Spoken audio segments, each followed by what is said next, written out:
Bismillahirrahmanirrahim. Assalamualaikum warahmatullahi wabarakatuh.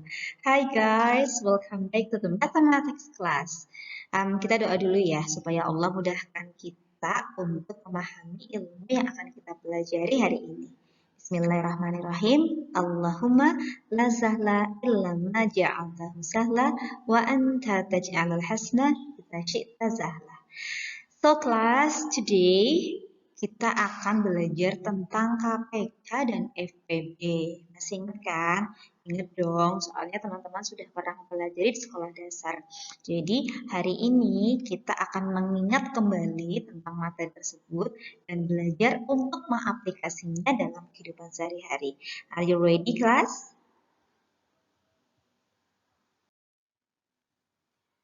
Oke, kids. Siapa yang hari ini sudah menyetorkan hafalan? Coba. Atau mungkin pernah ya teman-teman menyetorkan hafalan tapi bersama-sama dengan temannya lainnya. Pernah nggak? Nah, Bu Rina punya contoh soal nih.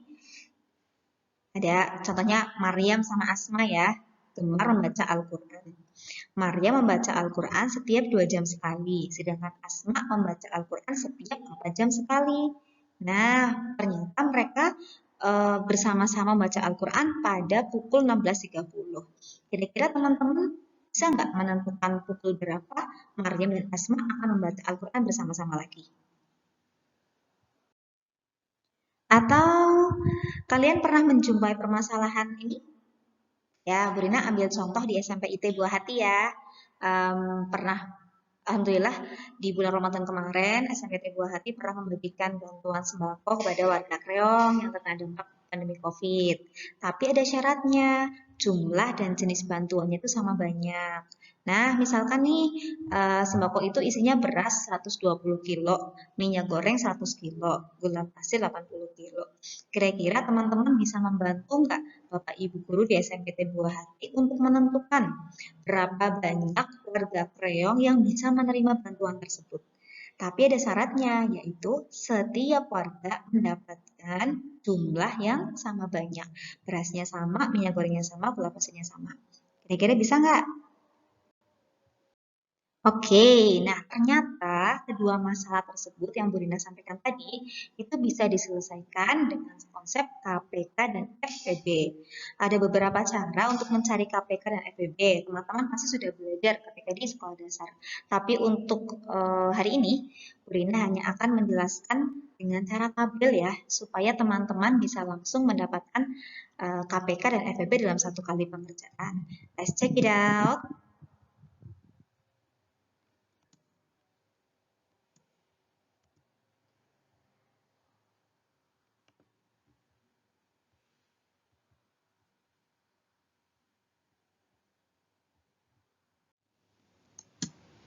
Nah, contohnya kita akan mencari KPK dan FPB dari 10, 15, dan 25. Teman-teman boleh menggunakan tabel, boleh juga menggunakan seperti cara bersusun juga boleh.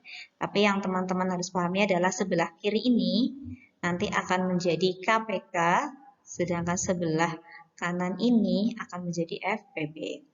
Nah, satu hal yang perlu teman-teman ingat adalah bahwa teman-teman harus mengingat bilangan prima sebagai pembaginya. Masih ingat apa itu bilangan prima? Yap, good job. Yaitu bilangan yang hanya bisa dibagi dengan satu dan dirinya sendiri. Contohnya ada 2, 3, 5, 7, 11, dan seterusnya. Apakah 9 merupakan bilangan prima? Bukan. Kenapa? Karena 9 itu bisa dibagi dengan 1, bisa dibagi dengan 3, bisa dibagi dengan 9. Jadi bukan merupakan bilangan prima. Oke, kids. Jadi yang akan kita gunakan sebagai pembagi adalah bilangan prima. Ya, kita mulai ya. Kita akan mencari KPK dan FPB dari 10, 15, dan 25. Nah, kita bagi dengan bilangan prima terkecil. Yaitu berapa? 2. Nah, 10 dibagi 2 berapa? 5. Kemudian 15 dibagi 2 nggak bisa ya, jadi diturunkan. Kemudian 25 dibagi 2 Tidak bisa, jadi turunkan. Nah, bagian sini kita nggak ngisi. Kenapa? Karena tidak semua bilangan bisa dibagi dengan 2. Jadi, poin yang ada di sini nih, tabel yang ada di bawahnya FEB hanya diisi jika ketiga bilangan ini di atas bisa dibagi dengan bilangan prima yang sama.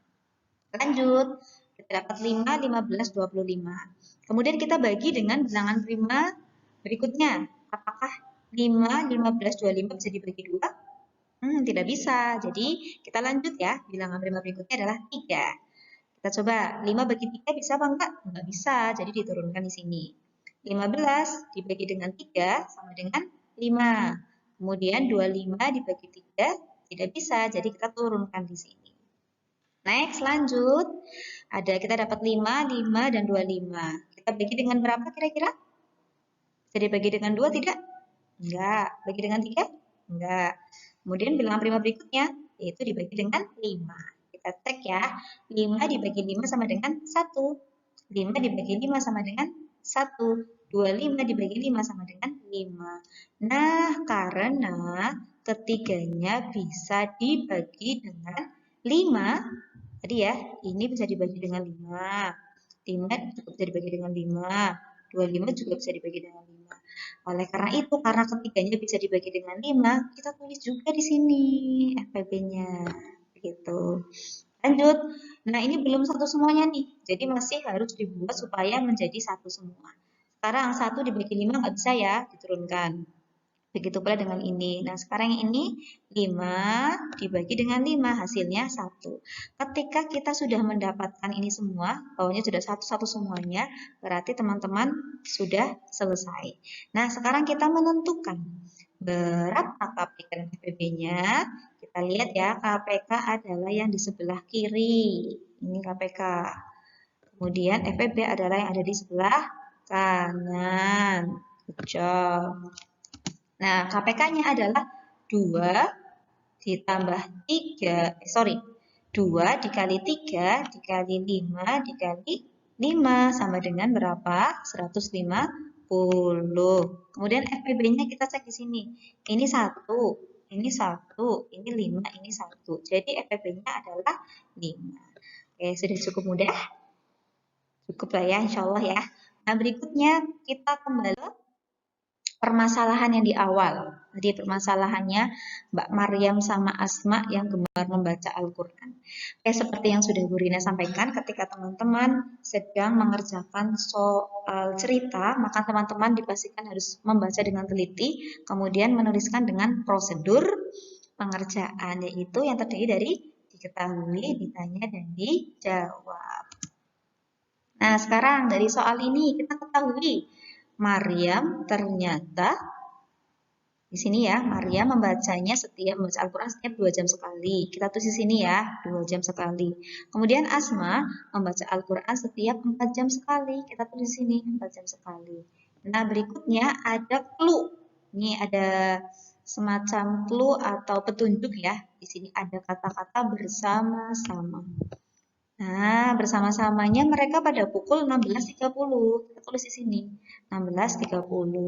Kemudian yang ditanyakan adalah kapan mereka berdua akan membaca Al-Quran bersama-sama lagi. Nah, ada clue-nya kata-kata bersama-sama. Kalau ada kata-kata bersama-sama seperti ini, berarti menggunakan KPK atau FEB?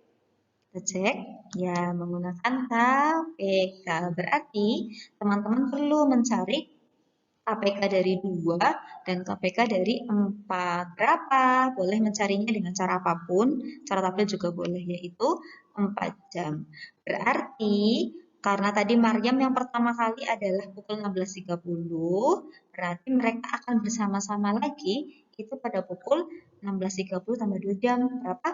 18.30. Lalu soal yang kedua nih.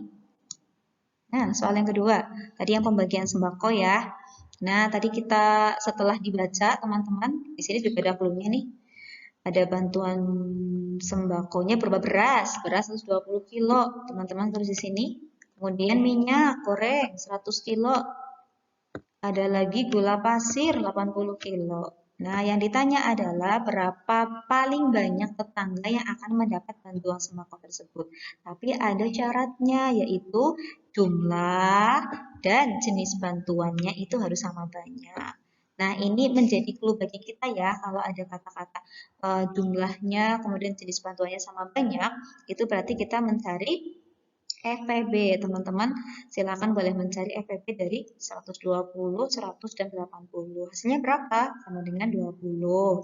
Nah, berarti hanya ada 20 warga Kreong yang akan mendapat bantuan sembako dengan syarat jumlah dan jenis bantuannya sama banyak. Sekarang jika ditanya berapa masing-masing banyaknya sembakonya, berasnya berapa kilo yang didapatkan setiap orang, minyak gorengnya berapa kilo, tinggal kita bagi saja. Berasnya, ini berasnya sama dengan 120, ya, ambil dari sini ya, ambil dari sini, dibagi dengan FPB-nya tadi. Dibagi dengan berapa? Bagi dengan 20. Nah, sama dengan 6. Minyak gorengnya tadi ada 100 dibagi dengan 20 sama dengan 5 kilo. Kemudian gula pasirnya 80 dibagi 20 sama dengan 4 kilo. Nah, alhamdulillah telah berakhir ya materi hari ini. Semoga bisa teman-teman pahami semuanya. Seperti biasa, Bu Rina akan menyampaikannya, tetap semangat dalam belajar. Kalau capek istirahat dulu, tapi jangan putus asa. Gitu ya. Terima kasih atas perhatiannya. Assalamualaikum warahmatullahi wabarakatuh.